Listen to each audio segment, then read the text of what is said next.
income tax. According to Confucius, the hardest thing to understand in this world is income tax. And perhaps he is correct. Because our income tax law is very comprehensive. That you cannot understand the subsequent chapters unless you were able to go back and understand, rationalize the initial or the first chapters. But as we go along, we will try to simplify these complicated concepts on income tax. Now, allow us to teach you how to learn the way that we learned it before. Initially, when we talk of income tax, the income must be subject to income tax. There are three requisites. First, there must be a gain. And this gain must be realized either actual or constructive. Actually, that realization of income, whether actual or constructive, meron pang isa, and that is presumptive gain. Especially in case of sale of real property held as capital asset. The capital gains tax on sale of real property held as capital asset, wherein our government recognizes what we call presumptive gain. But the gain must be realized either actual or constructive. And this gain must not be excluded by law, treaty, or constitution. Say that Pedro in 2005 bought a real property. The amount or the acquisition cost is 1 million. At present, the fair market value of that real property, if he will be selling it, is already 3 million pesos. And there is appreciation in the valuation of the real property, but he is not selling. Question: would that increment or appreciation in the value be subject to income tax? Of course, our answer is no. Why? There might be a prospective gain, but the gain is not realized. There is no realization yet of the gain in order to subject it to income tax. Remember, the three requisites in order for income to be subject to income tax. And now in our preliminary lecture and discussion on the individual income taxpayers, we will assume that the given information in the problem complies with the requisites to be subject to income tax, because we will still discuss what are the exempt and exclusions from the gross income.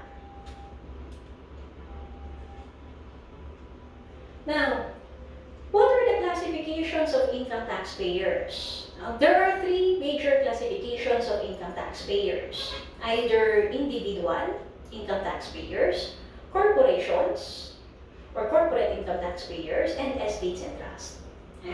But the topic assigned to me is individual or classification of individual income taxpayers. How do we further classify individual income taxpayers?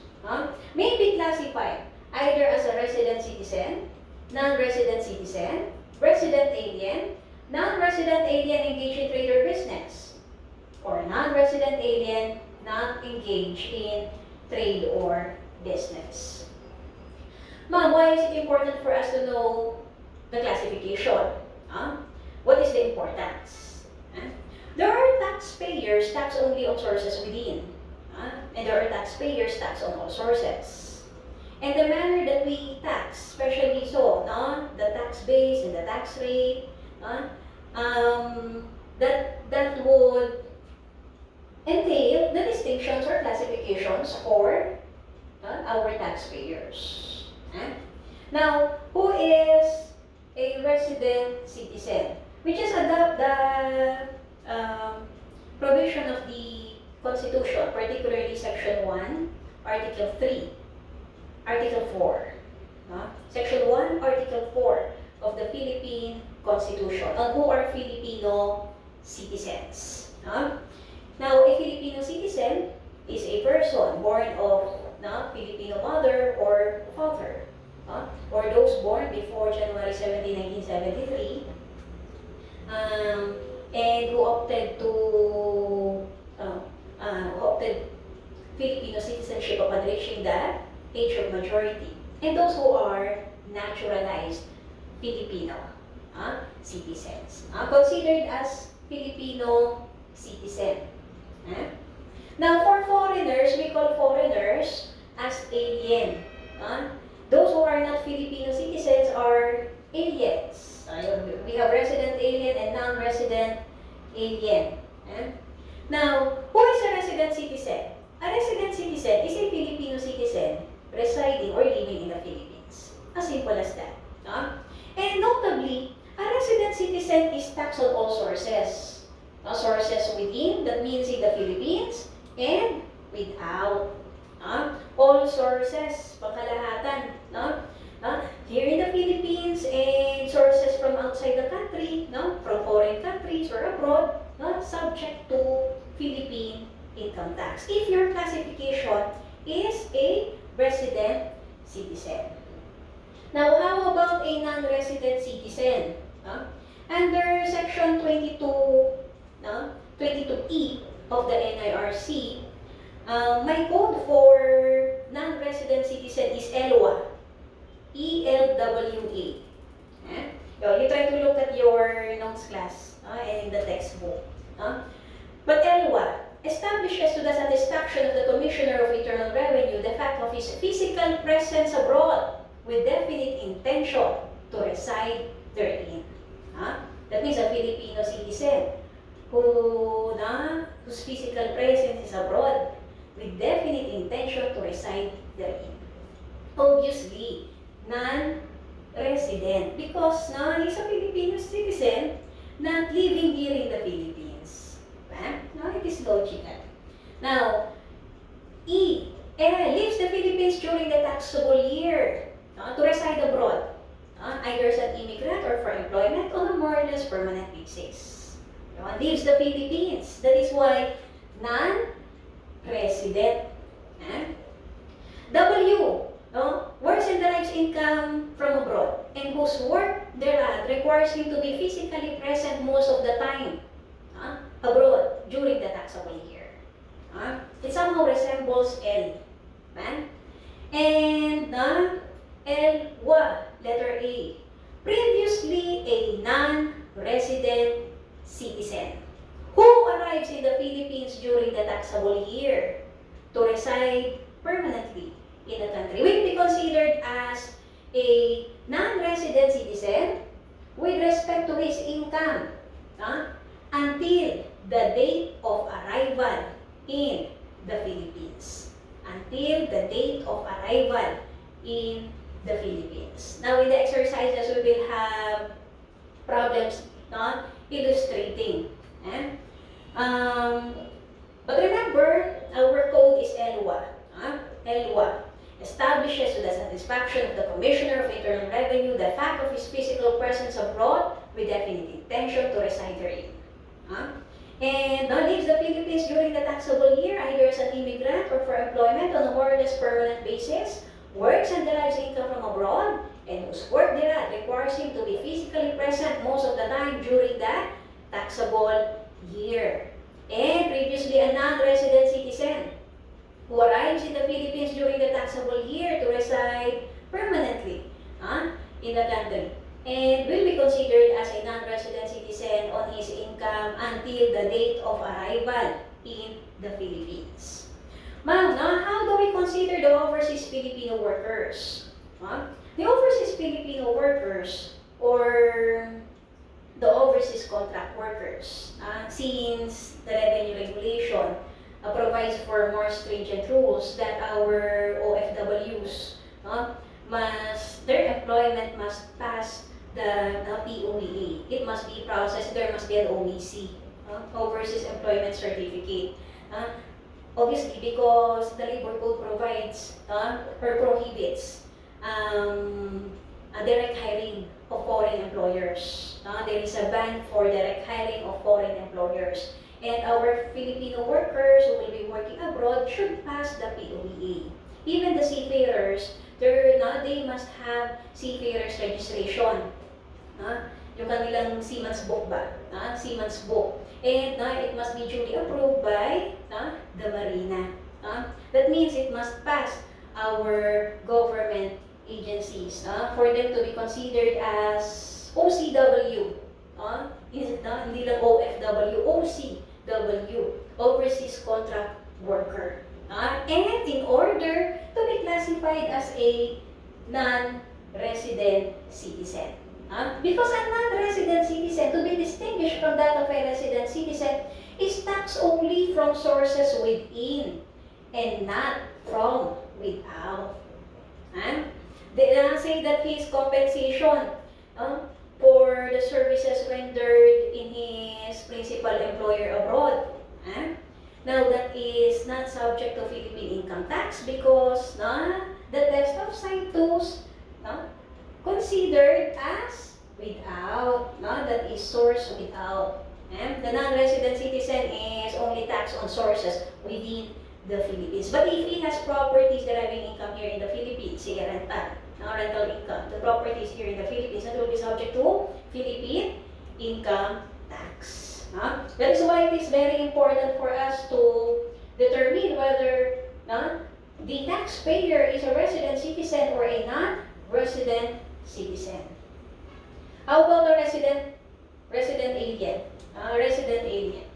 To be distinguished from that of a non-resident alien. Now, the word resident, when we say resident, you are an inhabitant of the place. That means you are living. And your stay is not merely a transient or sojourner. And if you will be staying for a specific purpose, it requires your extended stay, and with no definite intention as to the length of stay. What is important is the length of the stay. For a foreigner to be considered as a resident alien. Notably, a resident alien, similar to that of a non-resident citizen, is taxed only on sources within and not from without. Now, in a case that the foreigner whose stay is mere temporary here in the Philippines, we can classify that foreigner as a non-resident alien, either engaged in trade or business or not engaged in trade or business in the Philippines. Now what makes engaged different from not engaged? The period of time. If the alien or the foreigner have stayed in the Philippines for more than 180 days, considered as engaged in trade or business. A foreigner who have stayed in the Philippines for more than 180 days, considered as engaged in trade or business. Subject to tax only from sources within, but not from sources without.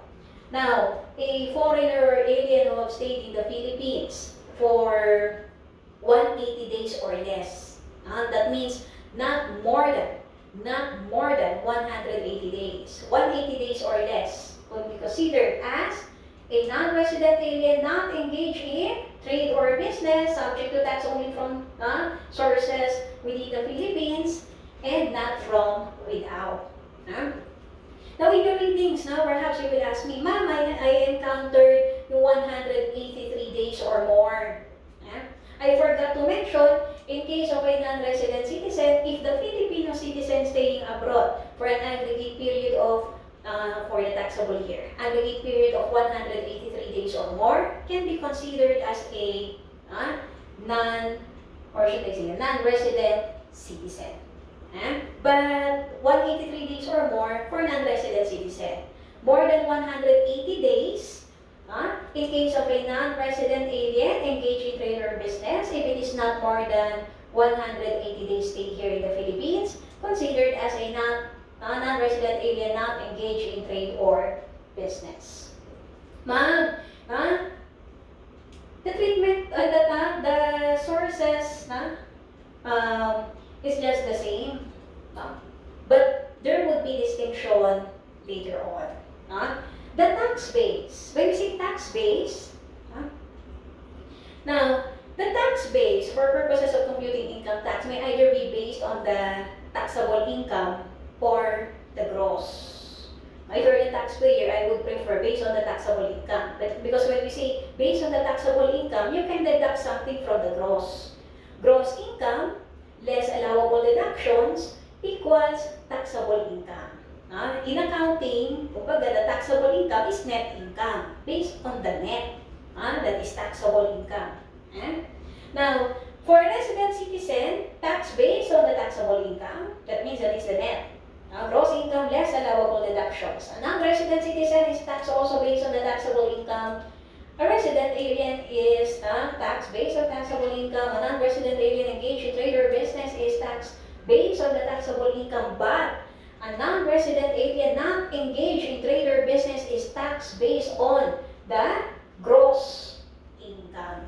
And that makes the more than 180 days perimeter period important for a non-resident alien. Because now, if the non-resident alien will already qualify as not engaged in trade or business, that taxpayer is taxed based on the gross income. And he cannot claim for allowable deductions. We will have sample problems later on. How about the tax rate? For individual income taxpayers, we have a combination. Now, for the tax rates, we will follow the amendatory provision of RA 10963, the present law, the scheduler rate for resident citizen, non-resident citizen, resident alien, non-resident alien engaged in trade or business. We will be following the scheduler rates, 20% to 35%. Now, prior to 20%, meron niyang exempt.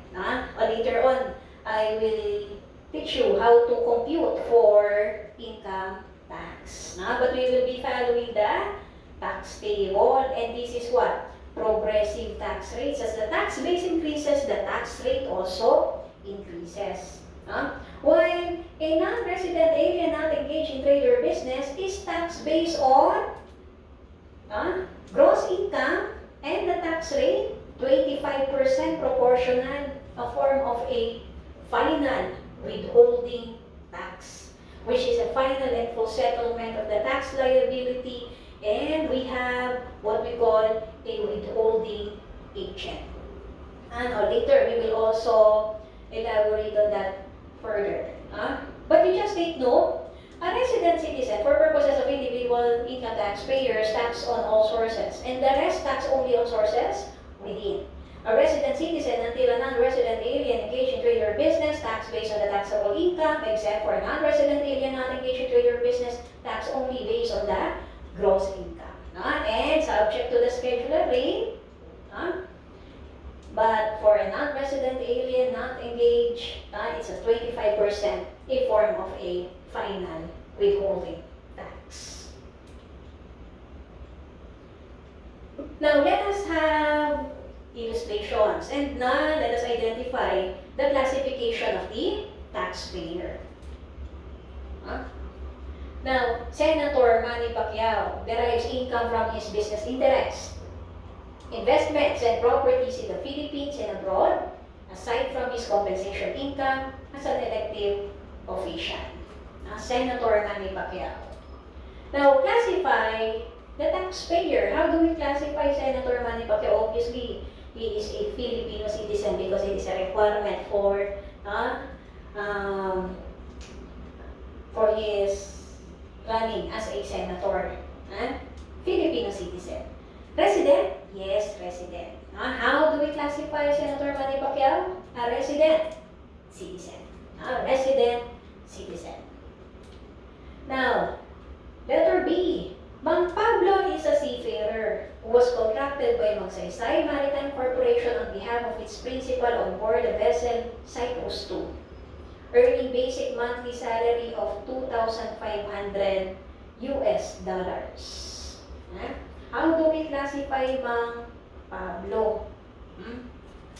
As a seafarer, let us just assume compliance with the requisites provided for in Revenue Regulations 1-2011, that his employment contract with Magsaysay, on board the principal and the vessel, abroad, international maritime class, duly approved by the POE. And therefore, his classification is Filipino citizen but non-resident. For OFWs, our OCWs, non-resident citizen. Tax only on sources within the Philippines, and not from without. Letter C. Daniel is a U.S. citizen assigned by Microsoft Corporation in the Philippines to serve as consultant of its affiliates in the development of its software products whose engagement requires his indefinite stay. For a purpose as a consultant, but he is with no definite intention as to his stay, and it would require extended stay, indefinite. He derives income on his consultancy services. How do we classify the taxpayer? Resident or non-resident? We have a resident alien. Letter D. The famous Korean pop star BTS went to the Philippines in 2019 for a 2-night concert, earning their talent fees from the sponsor Viva Records. Stayed only for, say, 3 days. Just to cope up with the 2-night concert. Now, obviously, non-resident alien. Engaged or not engaged? Stays in the Philippines for more than 180 days. Engaged in trade or business. Their stay is only for 3 days, approximately 3 days. Considered as a non-resident alien, not engaged in trade or business. Tax only on source within, and gross income, final withholding of 25%. Now let us have this problem. Renz Gomez, individual income taxpayer, received the following income in 2019. Business income, 6 million. This is Philippines. Gains from dealings in property, Philippines, 5 million. Business income in Russia, 2 million. Expenses in the Philippines, 1.5 million. Expenses in Russia, 1 million. Compute the tax base in computing income tax, assuming tax base, taxable income, or based on the gross income, depending on the classification of the taxpayer, whether resident citizen, letter B, resident, non-resident citizen, resident alien, non-resident alien engaged, or non-resident alien not engaged in trade or business. Remember that the resident citizen is taxed on all sources and the rest taxed only on sources within. But you take note, for a non-resident alien not engaged in trade or business, tax based on the gross, and he cannot avail of allowable deduction. Now, let us have the solution. Now, for same information as the previous, this is our, this is our information, same information. Now, business income, Philippines. Now, within, for resident citizen, check.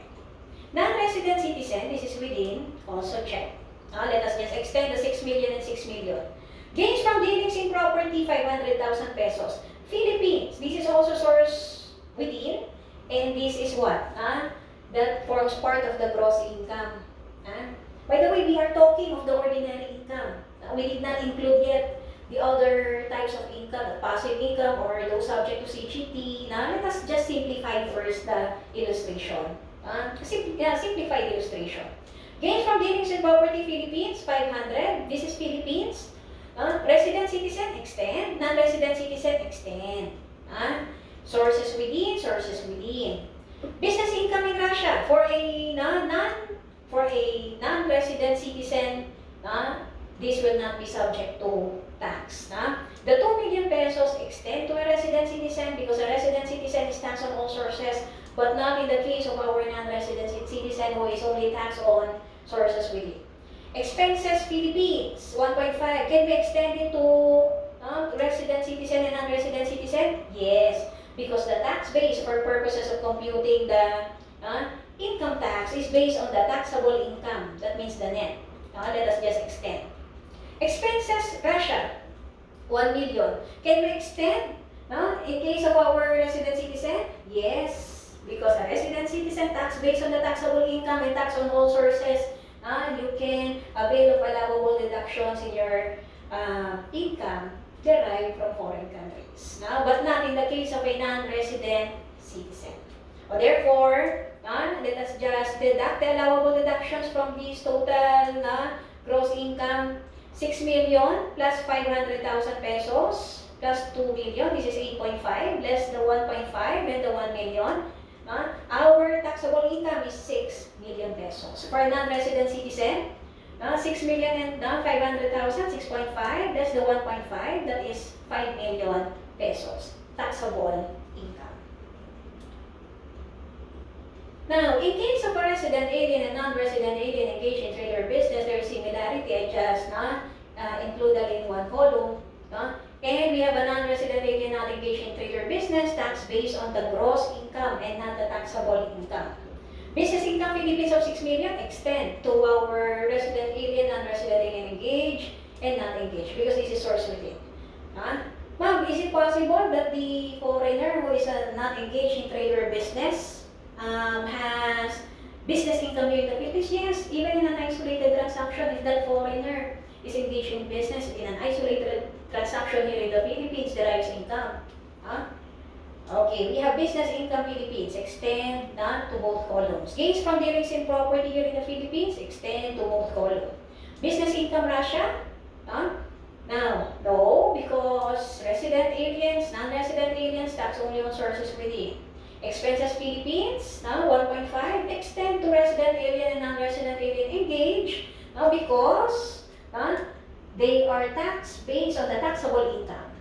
But not in the case of our non-resident alien not engaged in trade or business, because this taxpayer is tax only tax based on the gross income. No allowable deduction. It follows then that our expenses Russia cannot be availed by the foreigners. Tax base for purposes of computing income tax. Resident alien and non-resident alien engaged in trade or business, tax based on the taxable income. A non-resident alien not engaged in trade or business, tax based on the gross income. Therefore, 5 million and 6.5 million respectively. Now, next ma'am. After determining the classification of the individual income taxpayer, distinctions, the sources, tax base, and the tax rate, and granting that we are required to compute for income tax, how do we compute for income tax? How to compute for income tax? If the taxpayer is taxed based on taxable income and that the rate based on the schedular tax rates provided for under Section 24A as further amended, 2018 until 2022, this is our tax table. I'll just teach you how to use the tax table class. Now this is our tax table. We have the first column showing the bracket. Mas meron tayo 1, 2, 3, 4, 5, 6. The second column and the third column. Ma'am, is there a need for us to memorize the tax table as much as possible? Yes, for easy computation. If you can memorize the tax table, then memorize. Feel free to do so.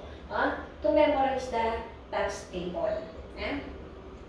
Now, say, our computed tax base, based on the taxable income for resident citizen in the previous problem, is 6 million. In the previous problem, our computed taxable income is 6 million. Compute for the income tax following the tax table. Resident citizen is taxed based on the taxable income, and we are adopting the progressive rates, the schedular rates. Now, how do we compute for the 6 million income tax due? See to it that in your calculator, the 6 million is entered. Nandun siya sa calculator mo, 6 million. Then, determine the bracket. 6 million is within the bracket of over 2 million. This is over 2 million, but not over 8 million. Now, that is your first step. Second step, from right to left. Plus, from right to left. Naka-enter sa calculator mo, 6 million. Then, determine the bracket where that 6 million belongs. Over 2M, but not over 8M. Now, tatandaan, minus, multiply, and plus. Wala na tayong memory in, memory plus, wala nang ganoon. Tuloy-tuloy lang sa calculator. In your calculator, naka-enter yung taxable income. And determine the bracket. From right to left. Minus.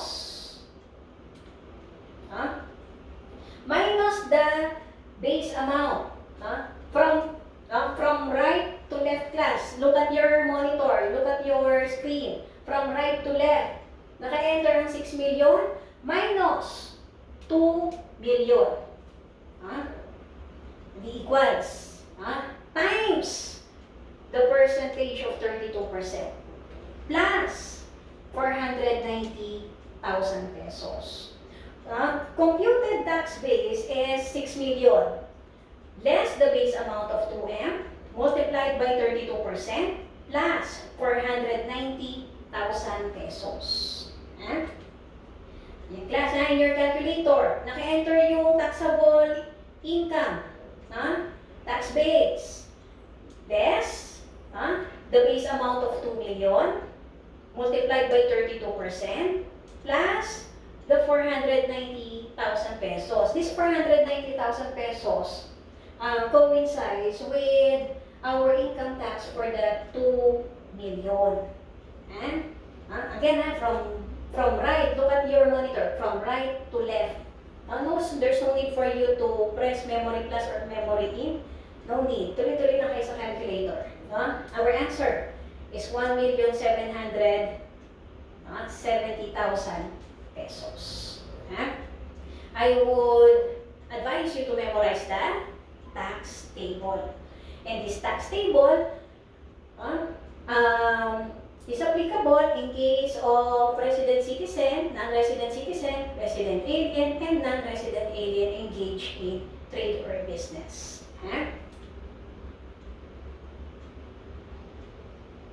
Okay. Now let us compute. Our resident citizen, we have a taxable income of 6 million.